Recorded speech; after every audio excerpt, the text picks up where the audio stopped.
রাতের কাহিনী। সব পাখি তারা যে যার বাসায় ঘুমাচ্ছিল, কিন্তু কোনো পাখির জানা ছিল না যে তাদের সাথে কি হতে পারে। ওরা তো গভীর ঘুমের মধ্যে ছিল। হঠাৎ করে আকাশে মেঘ জমে খুব জোরে বৃষ্টি শুরু হয়ে যায়। এত জোরে বৃষ্টি হচ্ছিল যে ওই বৃষ্টি জঙ্গলে কোনো পাখি এর আগে কখনো দেখেনি। আর তখনই টুনির ঘুম ভেঙে যায়। রানু, রানু, তাড়াতাড়ি ওঠ, খুব জোরে বৃষ্টি হচ্ছে, মনে হচ্ছে জঙ্গলে বান চলে আসবে। কিন্তু মা, আমাদের ঘর তো ঠিকঠাকই আছে। রানু মা, এইরকম বৃষ্টি এর আগে আমি কোনোদিন দেখিনি, আমার খুব ভয় করছে, কেন জানি না। ওরা এইভাবেই কথা বলছিল, এমন সময় ওদের ঘর দুলতে থাকে। হঠাৎ করেই তাদের ঘর ভেঙে পড়ে যায়, আর চারিদিকে শুধু জল আর জল ছিল। রানু, রানু, তুই ঠিক আছিস তো মা? তোর কোথাও লাগেনি তো? হ্যাঁ মা, আমি একদম ঠিক আছি, তোমার কোথাও লাগেনি তো? হ্যাঁ রানু মা, আমি একদম ঠিক আছি, আর তুই একদম ভয় পাস না। এই সময় ভয় নয়, সাহসের সাথে যুদ্ধ করে বাঁচতে হয়। ওরা এইরকমই কথা বলছিল, এমন সময় সেখানে পায়রাও চলে আসে। তুমি, তোমারও ঘর ভেঙে গেছে? আমার ঘর তো প্রথম থেকে ভালো ছিল না, অনেকদিন মেরামত করানো হয়নি।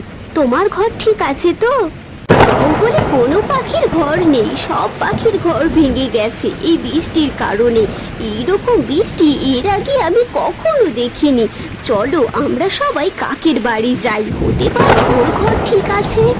তারপর পায়রা, টুনি ও তার মেয়ে রানু সবাই মিলে কাকের বাড়ি আসে, আর এসে দেখে কাক আর কাকের বউ তো তাদের ভাঙা বাসার দিকে তাকিয়ে কাঁদছিল। টুনি, আমার ঘর তো ভেঙে গেছে, আমি এই প্রথমবার এত সুন্দর ঘর বানিয়েছিলাম, এখন আমি কি করব? কালু ভাই, শুধু তোমার একার ঘর ভাঙেনি গো, এই জঙ্গলে সবার ঘর ভেঙে গেছে।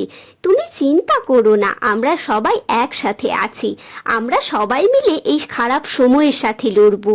আজ রাতটা আমরা এখানে বসেই কাটিয়ে দেব, তারপর সকাল হলে আমরা কিছু একটা উপায় বের করব। এই বৃষ্টির পর আমাদের এই জঙ্গলে থাকা তো খুব কষ্টের, কারণ এখানে বান এসে গেছে, সব জায়গায় শুধু জল আর জল। আমাদের এখান থেকে চলে যেতে হবে। টুনি, আমরা দক্ষিণের জঙ্গলে যাই, চলো, ওখানে থাকারও অসুবিধা হবে না, আর খাবারেরও অভাব হবে না। আমরাও তোমাদের সাথে যাব, এখানে নতুন ঘর বানানোর থেকে চলে যাওয়াই অনেক ভালো। তারপর সবাই মিলে কাকের ভাঙা বাসার কাছে রাত কাটায়। অনেকক্ষণ আগেই বৃষ্টি থেমে যায়, তারপর সকাল হয়ে যায়, আর সব পাখি অন্য জঙ্গলে যাওয়ার উদ্দেশ্যে উড়তে শুরু করে। টুনির মেয়ে সবে সবে উড়তে শিখেছিল, তাই সে কিছুটা দূর যাওয়ার পর তার উড়তে কষ্ট হয়। রানু তখন বলে, মা মা, আমি আর উড়তে পারছি না, আমার ডানায় খুব ব্যথা করছে। তারপর টুনি রানুকে তার পিঠে চাপিয়ে নেয় আর উড়তে থাকে। এখনো অনেকটা পথ বাকি ছিল, আর সবার এতটা পথ আসার পর বিশ্রামের প্রয়োজন ছিল, সবার উড়তে কষ্ট হচ্ছিল। তারপর সবাই একটি গাছের উপরে এসে বসে যায়। ভালোভাবে জীবন কাটাচ্ছিলাম, জানি না এই বিপদ আমাদের কপালে কি করে চলে এলো। আমার তো খুব খিদেও পেয়েছে। অন্ধকার যতই হোক না কেন, তারপর আলো ঠিকই হয়। মা মা, আমার শরীরে অনেক ব্যথা করছে। টুনি যখন তার মেয়ের কাছে যায়, তখন টুনি বুঝতে পারে তার মেয়ের অনেক জ্বর হয়েছে। হায় রে ভগবান, রানুর তো খুব জ্বর, এর শরীর তো পুড়ে যাচ্ছে। টুনি, আমাদের যাওয়ার আগে রানুকে জ্বর ঠিক করা জড়িবুটি ওষুধ খাওয়াতে হবে। টনি, কাকলি তোমার কাছেই থাক, আমি আর পায়রা যাচ্ছি এই জঙ্গলে জড়িবুটি খুঁজে আনছি। আমি ওই জড়িবুটি জানি কিরকম হয়। কালু ভাই তাড়াতাড়ি আসবে। তারপর কাক আর পায়রা চলে যায় জড়িবুটির খোঁজে, কিন্তু এই জঙ্গলে তো নতুন ছিল, সেই জন্য তাদের জানা ছিল না যে ওই জড়িবুটি কোথা থেকে পাবে। ওরা জঙ্গলে সব জায়গায় যায়, আর তারপর দেখতে পায় একটি গাছের উপরে একটি পুরানো ঘর। তারপর কাক আর পায়রা ওই ঘরের দিকে যায়। পায়রা, আমরা বরং দেখি এই ঘরে কেউ থাকে নাকি, যদি আমাদের সাহায্য করে। কেউ আছো এ ঘরে? আমরা অন্য জঙ্গলের পাখি, বিপদে পড়ে এসেছি, ভগবানের দোহাই আমাদের সাহায্য করো একটু। পায়রা আর কাক, কেন এত চিন্তিত? কি হয়েছে তোমাদের? বড় মা, আমাদের ঘর বৃষ্টির কারণে ভেঙে গেছে। আমরা ক্ষুধার্তও আছি, আর আমাদের সাথে টুনিও আছে। ওর মেয়ের খুব জ্বর হয়েছে।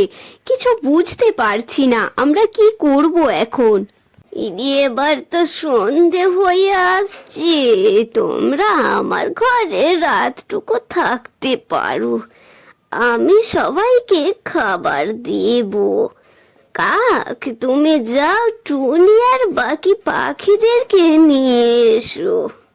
এটা তো আমাদের খুব ভাগ্য, আমাদের উপরে দয়া করেছো। যাও কাক, টুনি আর কাকুলিকে নিয়ে এসো। এটাই ঠিক হবে, আমরা রাতটা এখানেই কাটাই, তারপর কাল সকালে আবার বেরিয়ে পড়ব। কাক তারপর বাকি পাখিদেরকে নিয়ে আসতে যায়। কাক তাড়াতাড়ি টুনি, রানু ও কাকুলিকে সাথে করে নিয়ে আসে। তোমরা সবাই এই ঘরে সুরক্ষিত আছো। কিছু ফল আছে, এই ফলগুলো খেয়ে নাও। বড় মা, আমার মেয়ের খুব জ্বর আছে, আর আমরা তো কোথা থেকে ওই জড়িবুটি পেলাম না। আমার মেয়ের শরীর জ্বরে পুড়ে যাচ্ছে। আমি এক্ষুনি এই ছোট্ট মেয়েকেই ওষুধ দিচ্ছি। আমার কাছে ওষুধ আছে। তারপর বুড়ি পায়রা রানুকে ওষুধ দেয়। বড় মা, তুমি খুব ভালো। আমি সবার চিন্তা বুঝতে পারছি। আমিও এইরকম দুঃখ দেখেছি কি না। বড় মা, তুমি একাই থাকো? আর কেউ নেই তোমার পরিবারে? আমার ছেলে, বৌমা, নাতিকে ওই শয়তানেরা মেরে দিয়েছে। কি অপরাধ ছিল, শুধু তো দুটো গমই খেয়েছিল। এইসব ঘটনা শুনে সবাই দুঃখী হয়ে যায়। রানুর জ্বরও ঠিক হয়ে যায়। তারপর সবাই মিলে ফল খেয়ে ফেলে আর কথা বলতে বলতে শুয়ে পড়ে। তারপর সকাল হয়ে যায়। যদি তোমাদের ইচ্ছে হয় তাহলে তোমরা সবাই এই ঘরেই থাকতে পারো। তোমাকে অনেক অনেক ধন্যবাদ বড় মা, কিন্তু আমাদের দক্ষিণের জঙ্গলে যেতে হবে। ওখানে আমাদের বন্ধু আছে, আর আমরা শুনেছি ওখানে অনেক খাবার পাওয়া যায়। যদি কোনোদিন এই পথ দিয়ে যাও তাহলে এসো আমার সাথে দেখা করতে। যদি বেঁচে থাকি দেখা করে যেও। তারপর সবাই ওখান থেকে চলে যায়। ওই বুড়ি পাখিটা যে ভালোবাসা ওদেরকে দিয়েছে সেই সব কোনোদিন ওরা ভোলাতে পারবে না। শেষ পর্যন্ত সবাই দক্ষিণের জঙ্গলে পৌঁছে যায়। ওখানে সব জায়গায় পাখির ডাক, সব জায়গায় ফুল আর ফুল, ফল আর ফল। সবাই খুব খুশি ছিল। তোমাদের সবারই নতুন জঙ্গলে স্বাগত। কোথা থেকে এসেছো তোমরা? আমরা পাহাড়ের জঙ্গল থেকে এসেছি। আমরা অনেক বিপদ দেখেছি, আমাদের ঘর ভেঙে গেছে, কিন্তু এখন তোমাদের সব দুঃখ দূর হয়ে গেছে। ওই সামনে বড় গাছে তোমরা বাসা করে থাকতে পারো, আর এখানে কোনো জিনিসের কম নেই। কাকুলি বোন, দেখলে তো ভগবান কেমন আমাদের অন্ধকারের পর আলো দেখিয়েছে। এবার আমরা সমস্ত দুঃখ ভুলে যাব। তারপর সবাই নিজের নিজের বাসা তৈরি করে থাকতে শুরু করে। সবাই অনেক খুশি ছিল, কারণ ওদের সব কষ্ট দূর হয়ে গেছে। আমার প্রিয় বন্ধুরা, বলতে পারবে পাখিদের যাওয়ার পথে কোন পাখির জ্বর হয়েছিল? কমেন্ট করে বলো কিন্তু।